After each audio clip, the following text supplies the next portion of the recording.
ఉత్తరాంధ్ర దక్షిణ కోస్తా జిల్లాల్లో మరో 5 రోజుల పాటు తేలికపాటి వర్షాలు కురిసే అవకాశం ఉందని వాతావరణ శాఖ అంచనా వేస్తోంది. ప్రస్తుతం మన దగ్గర విశాఖ తుఫాను హెచ్చరిక కేంద్రం సీనియర్ అధికారి జగన్నాథ్ కుమార్ ఉన్నారు. వారిని అడిగి మరింత సమాచారం తెలుసుకుందాం. సార్, వచ్చే 5 రోజుల పాటు వాతావరణం ఏ విధంగా ఉండే అవకాశం ఉంది? టెంపరేచర్స్కి సంబంధించి ఎలాంటి మార్పులు? ఈ ఉరుములు మెరుపులు రాబోయే కొన్ని రోజులు కొనసాగే అవకాశం ఉంది. ఇక ఋతుపవనాల విషయానికి వచ్చినట్లయితే 14-16 మధ్య ఋతుపవనాల యొక్క రాక అండమాన్ పరిసర ప్రాంతాలకు చేరుకునే అవకాశం ఉంది. ఇక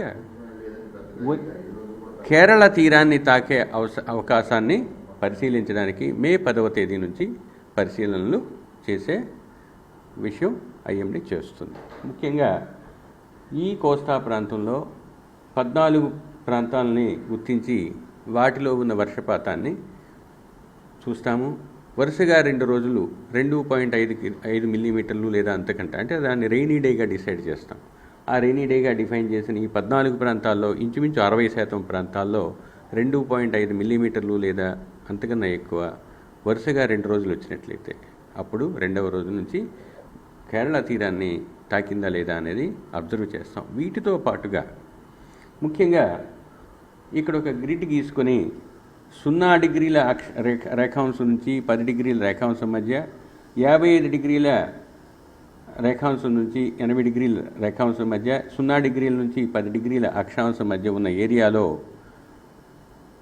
పశ్చిమ నైరుతి గాలుల యొక్క ప్రభావాన్ని చూస్తాం. ముఖ్యంగా ఆ ప్రాంతంలో భూ ఉపరితలం నుంచి రమారమి 4.5 కిలోమీటర్ల ఎత్తు 600 హెచ్పిఏ అంటారు, అంతవరకు వెస్టర్లీ విండ్స్ కానీ ఉన్నట్లయితే అది మాన్సూన్ రాకని సూచిస్తాయి. అది ఒకటే కాకుండా డెప్త్ ఆఫ్ సౌత్ వెస్టర్లీస్ ఇది చెప్పుకున్నాం.